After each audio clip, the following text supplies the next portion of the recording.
mình cho tầm lây 50% មិនមែនបញ្ចុះលើអ្វីដែលបងប្អូនបានគឺចំណេញ 50% គឺទៅលើបងប្អូនបាទឧទាហរណ៍ថាអាចចាក់សាំងក្នុងមួយខែបងចំណាយ$150បាទនេះ$150ក្នុងមួយខែបន្ទាប់ពីនោះហើយខ្ញុំ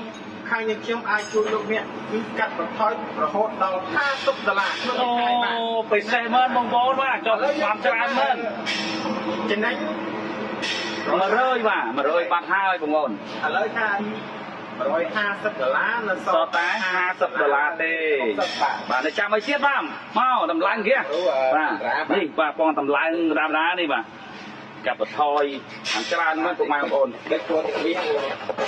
គេដាក់ទៅជួយស៊ុបBurger បាទហើយទៅមើល